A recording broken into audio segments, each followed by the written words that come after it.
Welcome back to another episode of the Pack So She Said podcast. I'm one of your co-hosts, Maggie Loney, joined as always by Perry Goldstein for what will likely be the second to last Pack So She Said of the 2023 regular season. Not sure how that happened, not sure how time flew that quickly, but the Packers will host the Bears at Lambeau Field on Sunday at 3:25 Central Time with a spot in the playoffs on the line. Perry, I'm sad the season's ending. Where did this season go? That's crazy. What the heck? I feel like we were just getting started, and feels like we were just previewing this game in week 1, and now here we are in week 18 talking about two very different football teams. I know. The season has come full circle. Bears come to Lambeau this time. Packers are 8-8. Bears are fully eliminated. So they're just here to play spoiler. They've locked in the number 1 pick. They have nothing to play for except to ruin the Packers' chances to go to the playoffs. So it's kind of a repeat scenario of last season, except instead of the Detroit Lions, it's the Chicago Bears. We're going to get into it, but I feel like this is although it's the same situation, very different teams, very different vibes going into this one. But the Packers kind of somehow, some way, with a little help from the Pittsburgh Steelers last week, still kind of hold their destiny in their hands going into week 18. Yeah, so obviously the easiest scenario for the Packers here is win and you're in. You made it. We'll see how that shakes out with the 6th or 7th seed, but if they win, they are guaranteed a spot in the postseason. What seed are they if they win? It'll depend on the Rams game. Got it. Because they have the tiebreaker. So if the Rams lose, because I think aren't the Rams like 9-7, or they're like 8-7. So no, that math doesn't check out. However it is, the Packers have the tiebreaker with the Rams. So I believe at this point, if they finish with the same record, the Packers would be the 6th seed, the Rams would be the 7th seed. Otherwise, if the Rams win, the Rams are 9-7. Yeah, so if the Rams win, they'll be the 6th seed. And if the Packers win and they hold that tiebreaker, they'll be the 6th seed. The Rams are playing the Niners.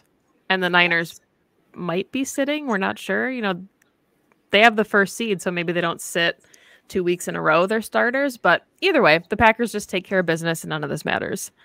But if the Packers do lose to the Bears in week 18, there are still 2 scenarios where they can actually still make it into the playoffs. The first scenario requires a Vikings loss or tie, a Seahawks loss to the Cardinals, and a Buccaneers loss.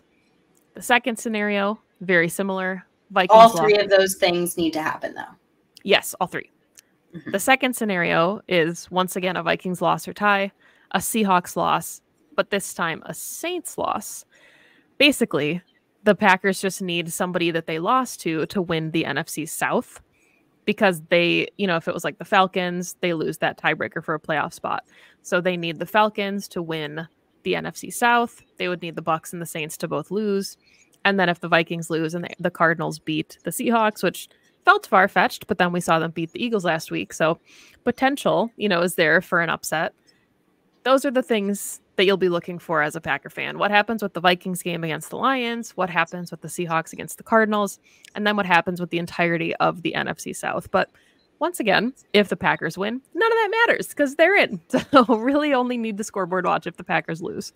I was going to say, you want the Packers to win regardless. Right. There's a lot emotionally charged in this game. It's a rivalry game. It's the last game of the season. It's for being above 500, regardless of the playoffs, not going into the season, the offseason, having a losing record for the 2nd season in a row, especially for Matt LaFleur. There's a whole host of reasons why you want to win this game. But top of mind, I think, for this team is it's your rivalry. It's your rivalry game, and your, lowly bottom of the NFC North Chicago Bears are coming into your house. You're not even going to Soldier Field. They're coming to your house, and you want to beat them. You want to beat the pants off them. It's winning in, and that should be motivation enough. So you want everyone else that Maggie just listed to lose, sure, help them out, but winning in, and that's all that matters. Yeah, and Matt LaFleur had said too, like, the team understands this, but it's such a different team than last season that he doesn't feel the need to come in and rehash any of those things. Like, he has taken away lessons as a head coach, but the situations are entirely different given the players that are in the locker room. So Matt LaFleur knows, the Packers know. We've seen some of the Bears pressers that have circulated social media. Both teams are going to be ready for this one, and we'll get into it in more detail. But before we do that, let's talk about Jaire Alexander coming back, because that's a significant boost for the secondary, even though they played really well last week. But again, we'll get into that. What did you think about his locker room interview from his first day back, available to the media on Wednesday? Yeah. You and I spoke about it briefly. Obviously, you and I speak about pretty much everything that happens Packers related, but I sent you the clip, and I am really impressed by Ja. I think it's really cool that he came in and took what happened really seriously. I think, it just shows growth, the way that he handled himself, the way he owned up to everything, the way he answered every question. I think he took media availability for over 5 minutes at his locker, which is quite a long time. He had a lot to say about the things he learned, how he used the week, which he used to train. He's like, I knew I was coming back quickly. I was focused and just thinking about getting my body right, thinking about this game. I understand that my role is not going to change, which means I plan on playing. He was very candid about, thinking that this is actually going to improve his relationship with Matt LaFleur and Goot, which complements exactly what Matt LaFleur said as well.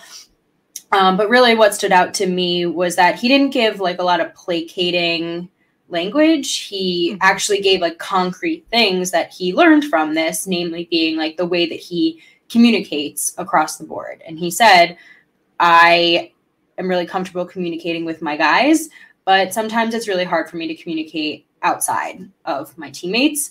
And this really taught me that I need to be better at doing that. And again, I just think he approached this with a lot of maturity and a lot of grace, and you have to give him, his flowers for that. Do I think that, there's, I think, a little bit of rumblings around like, oh, where's the personality? Where's the job that we know? He's there. He's in there. I think the fact that he actually came in and took this seriously says more about who he is and that he grew from this. And I'm sure that we will get more fun, antics from him in his usual mindset when things calm down a little bit.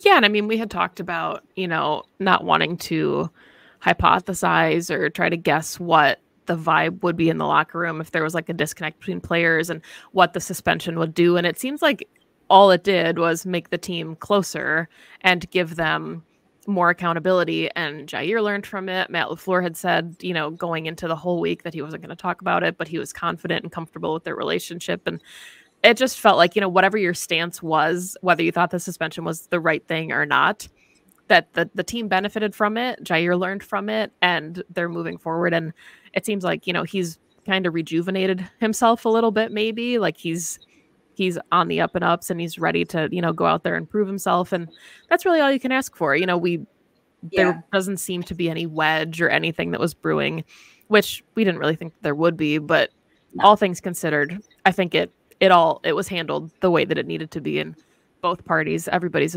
able to just move on from it at this point. So let's take a look now at the injury report, because as you said pre-show, the Packers injury report is a CVS receipt.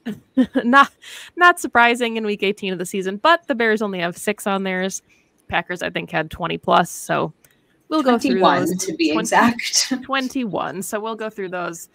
Seems like some players are trending up, at least in their availability. So Packers could be back to almost full strength, or as full strength as they can be going into Sunday. Yeah. Namely, Jaire being full participant, right? He mentioned in set availability that he was feeling really good. No setbacks from Carolina. If anything, maybe the week off helped the shoulder heal. It's rested. right? So we should get Ja in full strength. So love to see that. There's a couple of guys that you love to see trending in the right direction, and I'm going to do my best to kind of pick them out in terms of like offense versus defensive side of the ball.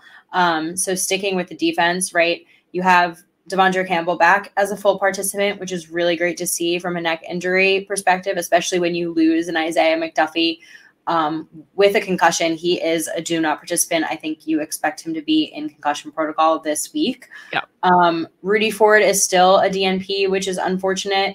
Keyshawn Nixon was limited with a quad, but I can't imagine. We didn't really hear anything about that, so I don't know if that's too serious. Jonathan Owens limited with the knee. Darnell Savage back being a full participant with the shoulder, which is, again, great. I think getting Ja and Darnell back in this game, having a full healthy secondary, huge. TJ Slayton limited. Preston was the only big name that was a DNP with the ankle. Again, I don't know how much I worry. They do a lot of, it's not vet rest. Obviously, he's hurt, but they tend to be a little bit more cautious with the vets. So just something to keep an eye on throughout the week. Quay limited with the shoulder. And that does it for the defensive side of the ball. It's a lot more optimistic on the offensive side of the ball, though. AJ Dillon was a DNP with the thumb. He was DNP last week and still played, so do with that what you will. Elton Jenkins, DNP. Andy Herman posted that video of him getting rolled up on at the end of the game, so that's a little bit of a question mark. Don't love that, but again, something to keep an eye on. But Aaron Jones, limited. I think Aaron Jones is just limited always, and we can expect Aaron to play. Luke Musgrave, limited. Again, he's coming back from the kidney. Question mark if he plays, but good to see him still practicing. Josh Myers, limited.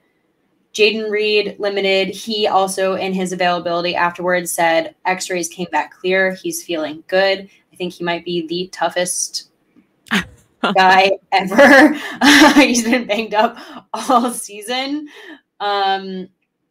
Christian Watson, limited. Dontavian Wicks, also limited, and Emmanuel Wilson back as a full participant. Biggest news, I think, of the day really is that Christian Watson at his locker afterwards essentially said, I'm good to go. I'm playing on Sunday. Now, we have heard this before. Players tend to say this, but saying that early on in the week and seeing that he's basically a full go at practice is a good sign. So things are trending up. I love the idea of the last week of the season in such an important game, Jordan Love getting all of his weapons back on the field at the same time.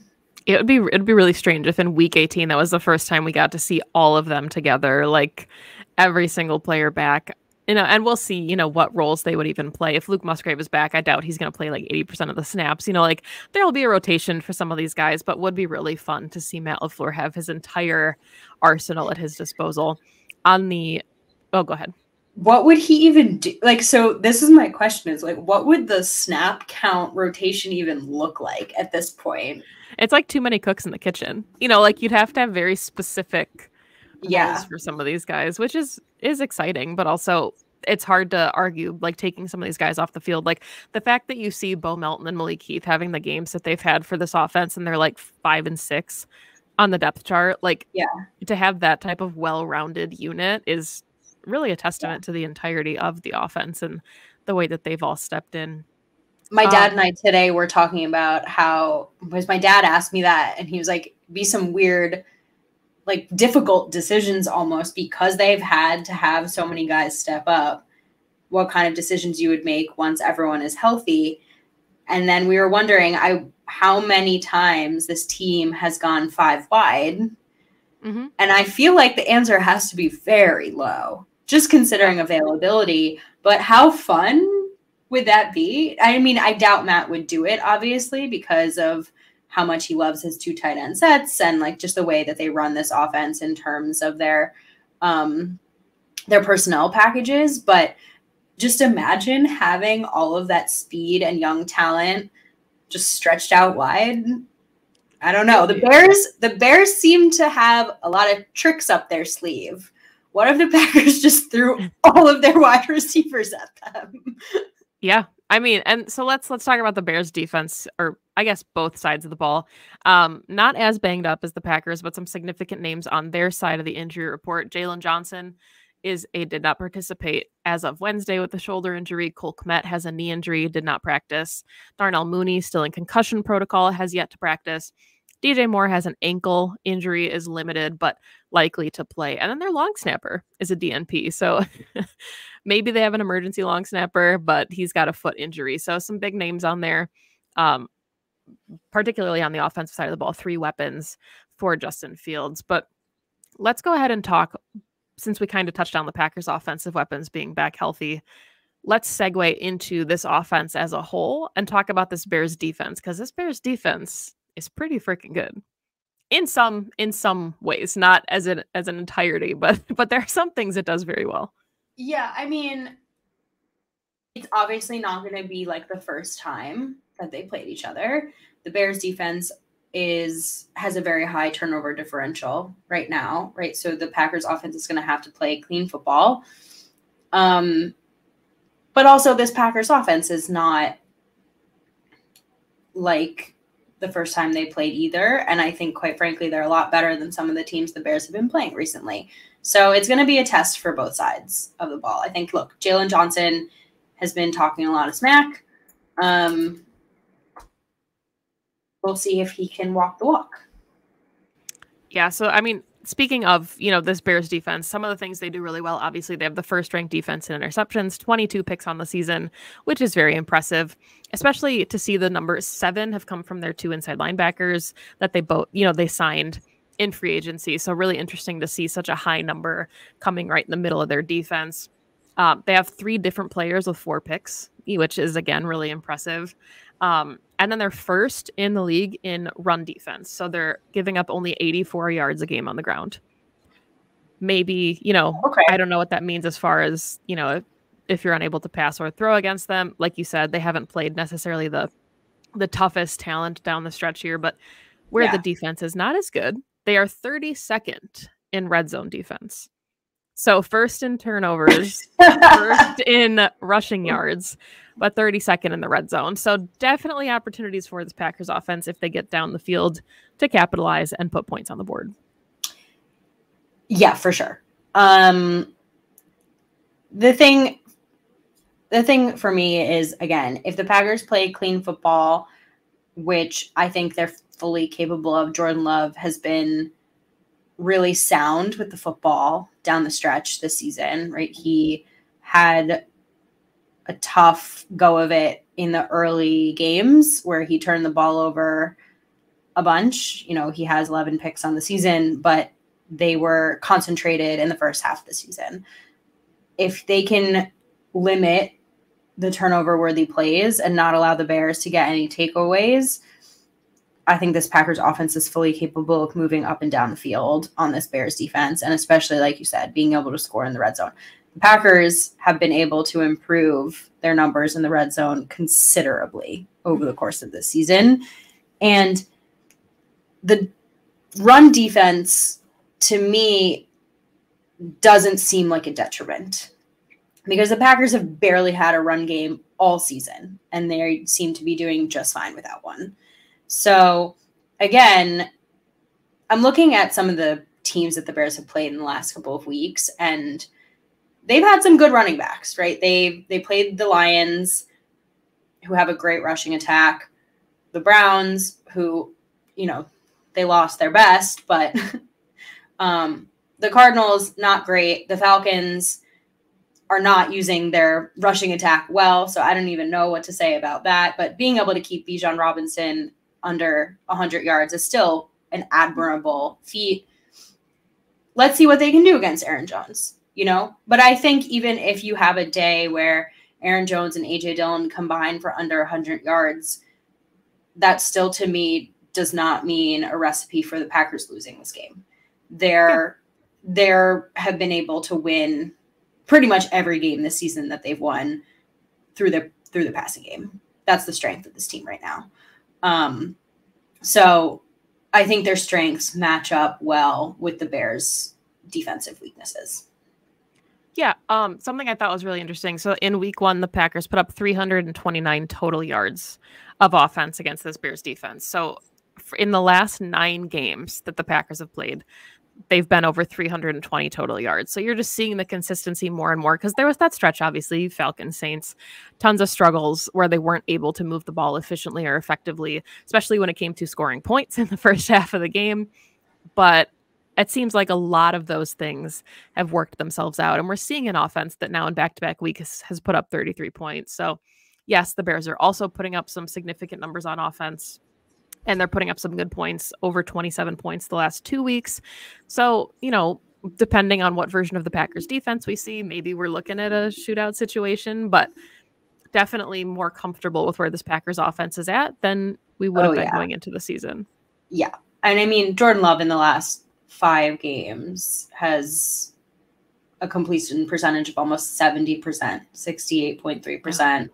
He has 1,244 yards, 11 touchdowns, 1 interception, a passer rating of 108.2. I mean, the Bears are about to get a test trying to stop Jordan Love and this offense. And again, we just went through the injury report, and the Packers are trending in the right direction, getting their best weapons back. Christian Watson, Dontavian Wicks, Jaden Reed is a shoo-in to play, I think.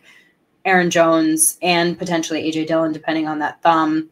Tucker Kraft was a non-factor week 1, so he's a new one for them to have to guard against. I'm going into this assuming no Luke Musgrave, so that's okay. And a Matt LaFleur who has beaten the Bears the last 9 times they've matched up. Right? Who's beaten the Bears every time he's ever in his career. Yes, as the Packers head coach. Caveat that with every time he has had their number from a coaching perspective. I feel great about where this team is at. And I think we alluded to it, and I think this is a good place to have this conversation in terms of this team and its motivations are in the right place right now. I cannot imagine, and we said this last year, but I think the 2022 Packers and the 2023 Packers are 2 completely different teams. Yeah. This team, this young team, to get a taste of the playoffs, I can't imagine they let that opportunity pass them by, especially after a huge win on New Year's Eve. They know that this is the rivalry game. They know that the Bears are going to come in and try to play spoiler. They have this circle just as much as their opponent does. I know that they're getting amped up for this one just as much. Yeah, and I mean, I think we talked about it, when we talked about the playoffs even being a possibility when this team was still, 5-7, 6-8, whatever their record was down the stretch. But when they still had a losing record in the playoffs, we're kind of in the realm of possibilities. We had talked about like the impact it would have on such a young offense to give Jordan Love playoff experience in his first season as a starter. Yeah. They're going to be on the road. They would be a wild card team. They're going either to Ford Field, or they would potentially at this point, if the standings hold, be going to Dallas to play against the Cowboys, who have a fantastic offense. So it's a really big test for the young guys. And nobody's saying the Packers are going to make the playoffs and go win the Super Bowl, but these are the moments that are really important for a young team to help kind of galvanize your unit and give you those invaluable opportunities that a team might not see otherwise. So yes, the Bears are going to come with everything they've got. They always do. I mean, I say it every time the Packers and Bears play. It's my favorite rivalry in the NFL. I think it's the best, even though it's been one-sided lately. I live on the border of Wisconsin and Illinois.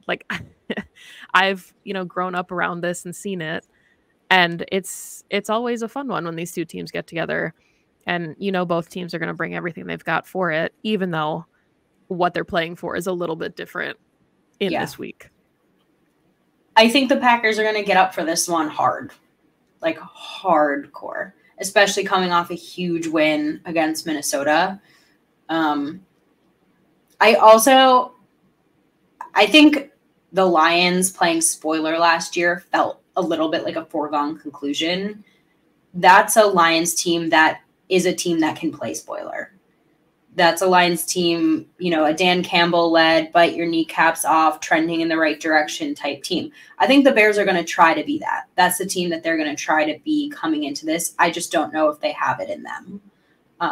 The Lions had it in them, right? You could see the building blocks of the team that we're watching in this 2023 season. Like that, unfortunately, was the start of coming in, right? Beating the Chiefs week 1, now winning the NFC North, being a playoff contender, being a potential Super Bowl contender this season.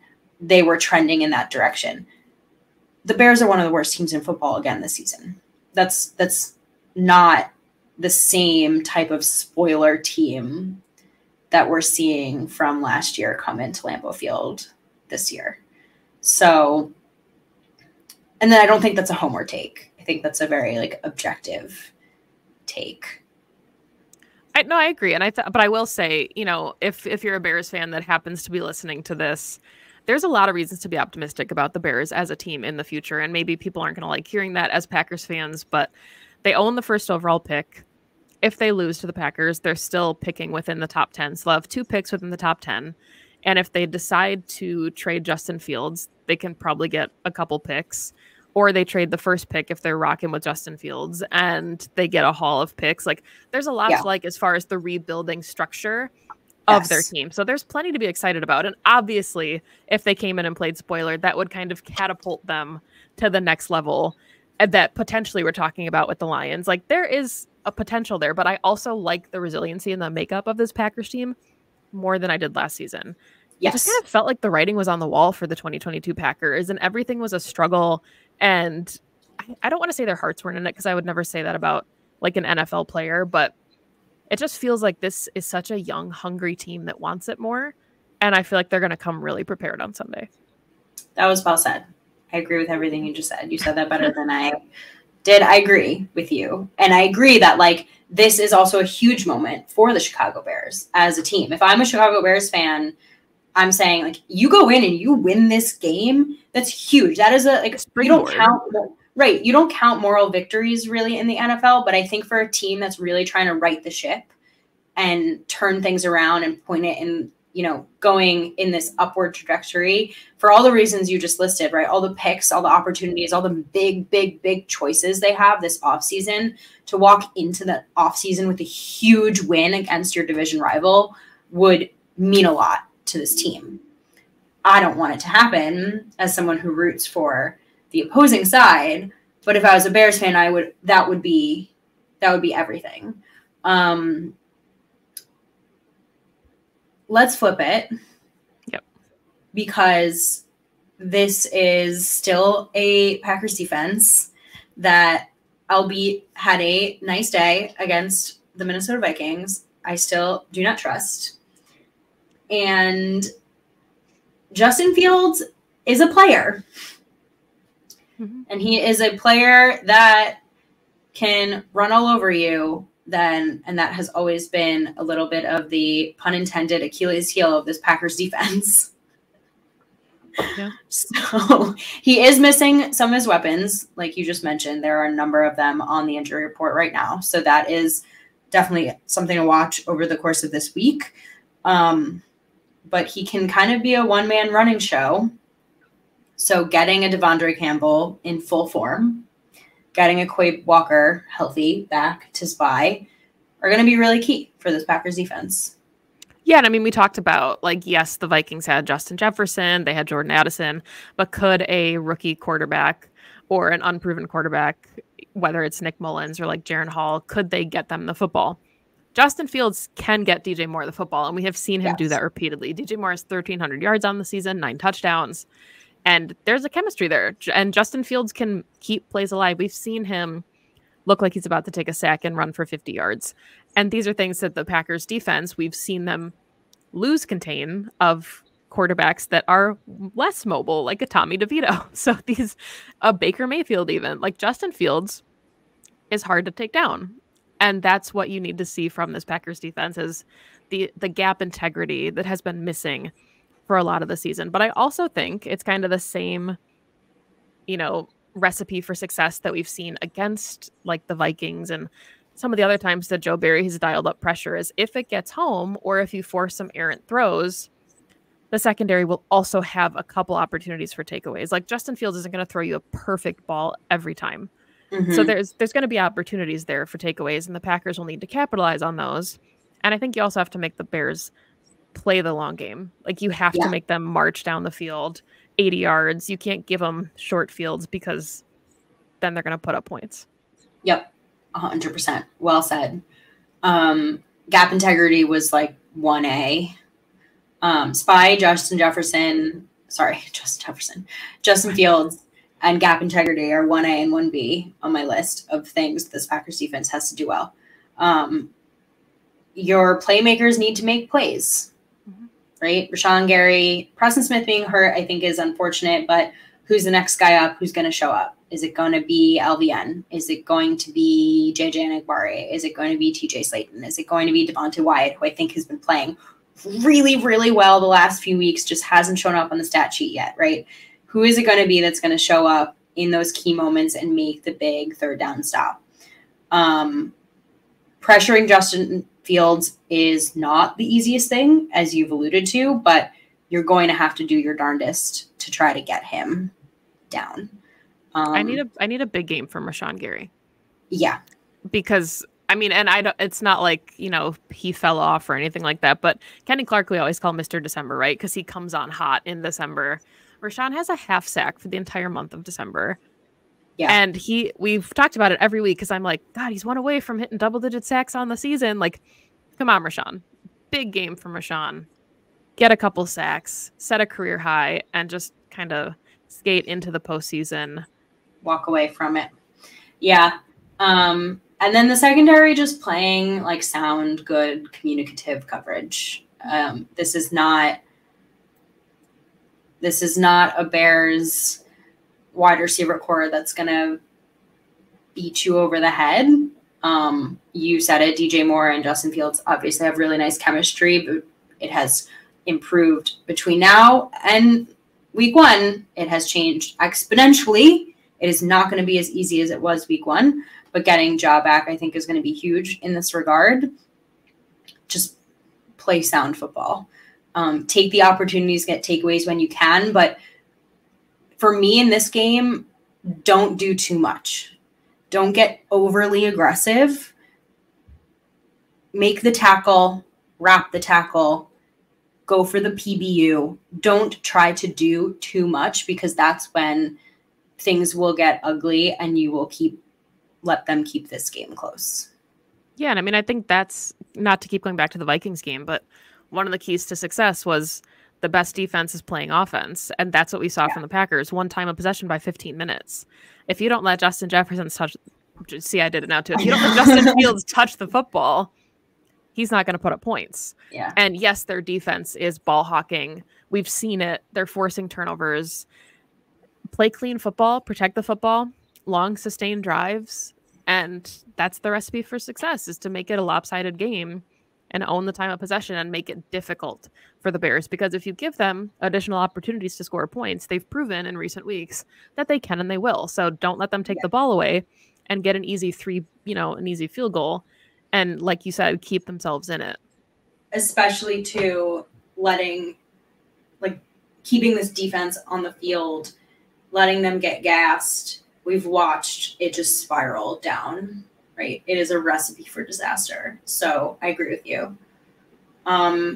Any final thoughts before we wrap? Score predictions? You got one? Yeah. All right, I want to hear yours. 35-20 Packers. 35-20. All right, you're going double digits. I'm conflicted on this one. And it feels like hedging to say the kind of caveats that I said last week, right? Where I said like, oh, the Packers should win 34-17, but we'll see what the defense does. But I think there's two outcomes here. And I think it's either a really, really nail-biting close game, or the Packers walk into this knowing their season's on the line at Lambeau Field and they put up big numbers. So I think it's going to be closer, but I do agree over 30. I'm going to say 35-28. Okay. Because I think the Bears are going to want it bad too. There's a small part of me that is like, I wonder if this is a slog and it's like 17, 14. Yeah. Yeah. But I'm putting into the universe 35-20. Yeah, I mean, we've seen both of these teams are capable of putting up points, and both of these teams are capable of putting up clunkers. So division games are weird. You said it. Like, you thought the Vikings game was going to be weird.